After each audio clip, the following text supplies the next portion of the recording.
Hi everyone, after I did my review of the Tiger 1200, Duke Johnny asked me to go through a bit more detail about how I managed to fit the Zumo XT, Garmin Zumo XT sat-nav to the machine without having to take all the fairing off. So, to do it properly, you've got to take pretty much all this scaffolding off together with quite a bit of this fairing as well. So this approach allows us to avoid pretty much all that, and it's pretty straightforward. Now, I'm very lazy, so I haven't actually stripped all this off to show it going in right from the beginning. However, I will just walk through everything associated with achieving the task. So, first off, what do we need for the task? Well,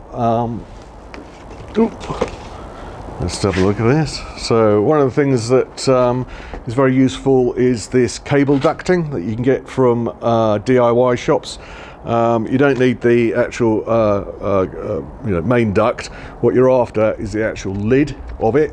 Comes off quite easily. So you take that off, cut it to the length you need just to thread through the bike, and you're there.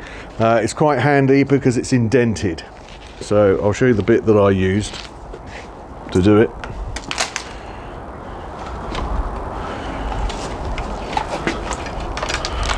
So there's a couple of good uses for the indent. One, you can thread and stick the cable in within that indent, so that means that it's going to flow pretty freely as you try and route the ducting through. And the other thing, obviously, it's got a hoop on it, and that can be used quite well to just make sure that it's going to follow and grip the path that you want to take. Okay, so that's the ducting that you need. You'll need a pair of nips. You'll need some shrink wrap for the cable connections. All I did is splice the cables. Obviously, insulation tape. I've used speaker cable for this. Best cable I could find, principally because it's nice and red and black, so there's no doubt about what connects to what. Phillips head screwdriver. And you'll need colours to match. You'll need cable ties coloured to match wherever you're working on the actual bike. So I've got black for up front and white for around the frame. This is actually a smaller size cable tie. The white ones that I've got, you do actually need a bit larger for around the frame, but I couldn't find it this morning. And you will need the Zumo, obviously. And then the other thing, and don't ask me why I've got two of these. Well, it'll probably become apparent in a moment.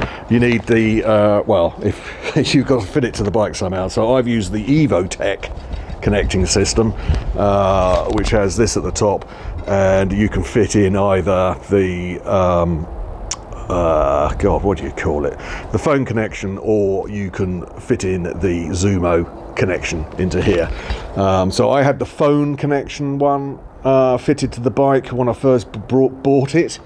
So I didn't have to do anything. I actually ordered what I thought was just the Garmin Fitment for up here, but it turned up with the whole thing. So I've got a redundant one of these things, but never mind.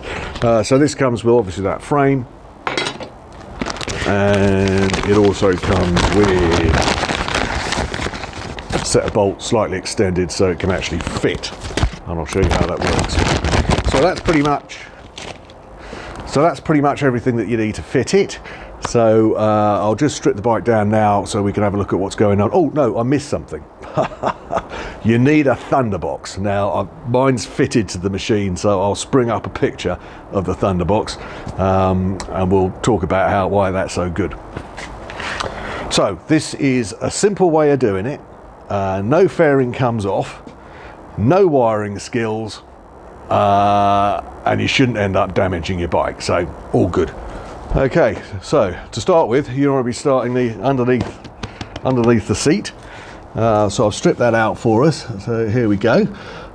What we need to do is just take that screw off just here, so that'll just loosen up that little piece of fairing, and that'll give us a bit more room just to work our way through as we go. I've got the Thunderbox here. Okay, now I'll tell you a little bit about the Thunderbox. So you have to take the battery out to actually get it in there, but all you need to do with the Thunderbox, for its most simple operation is just to connect it to the positive and negative on the battery, and then when you start the bike up, it will recognize that there's power coming through, and then it will switch the power on to deliver to the sat nav. It also comes in with more than one connection, so it's a fantastic solution, really. If you know anything about sparks, which I don't, and I'm scared stiff of them, there is some wiring where you can connect to another wire on the loom somewhere that is sensitive to the battery being switched on or off, and if you do that, then it will liven up when you switch the bike on. Okay, so you do have that option. I'm a complete numpty when it comes to sparks, so I've just gone for the direct battery connection. So you'll have that, and you'll wire your bit of speaker cable into that, and you'll use some of those shrink wraps just to tie that off at the end when it's actually all done. So the first thing you do, oh right, okay, so you need an Allen key to get that one off, so that's something else you need. You just start by taking that off. All right, now what's going to happen is it's going to be threaded along the top of this bar here, go over the top, and then shoot out the front of the engine. Okay, now what I've got is I've got a slightly wider cable tie here, white one, so it's color coordinated with the frame so you can hardly see it, and I've just put that in there just so I've got a bit of connection. I've got something just tying the cable down between the battery and where I'm putting it up the top. So it's quite tricky to get a cable tie around this, and what I found is it's quite easy. You just get the cable tie and you just get it nicely bent like that. So it's got a nice hoop on it, and then you can just take it in, and with a bit of flapping about, which I probably won't get it to do now, you have to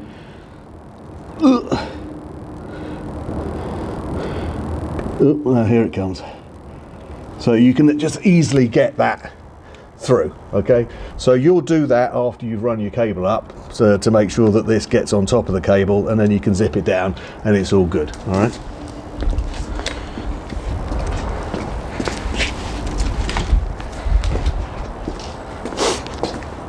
So once you've taken the screw off of here, you can loosen that off, and that means that you can get this with your speaker cable attached, obviously. You can thread it neatly onto the top of this bar. I'm not sure if you can see that. You can thread it neatly onto the top of this bar and start pushing it up. Now the profile of this will work really nicely because it will keep it on the top. So you just push it up and push it up. Now when it gets up to the top here, it's got to go through a slight turn. So you don't want to be ramming it up. You want to try and just get it through. Now you might have to give it a little bit of help, but I found that it naturally followed through. And once I got past that, I could just put, again, don't push it hard at any point, but just keep on pushing it, and eventually it will come shooting out. It will come shooting out, well, not exactly shooting, and it is quite difficult to see it.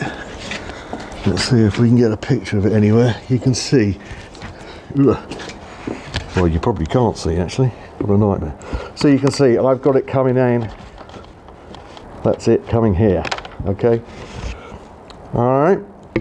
Now, when you're doing it, you want to make sure that you've got a lot of cable on the end of here. You don't want to find out that you've got it and then pull it through and then have to start all again. So be plentiful with cable for this exercise. But effectively, what you'll end up once you've done that is the cable dangling out there and a nice bit of red and black cable dangling around at the front, and then you can go to work with it. Okay, so the Zumo comes with a whole load of gubbins on it as well, so there's quite a bit of wiring to actually tuck away. Now, the best place to put all that wiring is behind this, and this just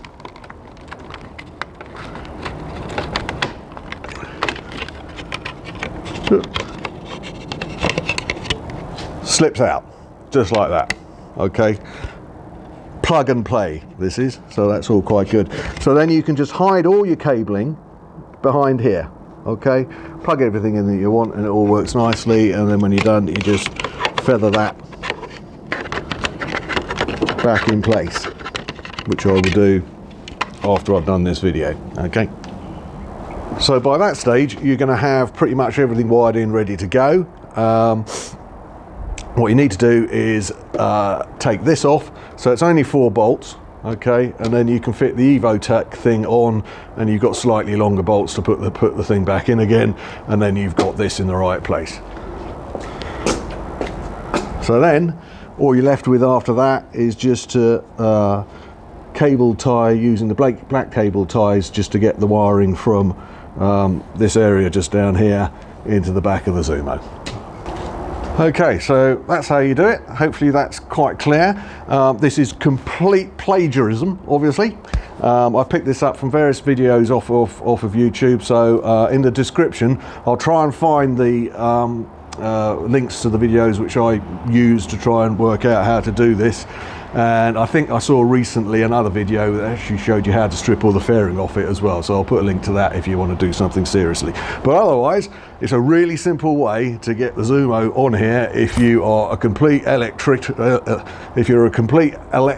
numpty and extremely lazy and can't be bothered to pull the bike to bits to get the thing on.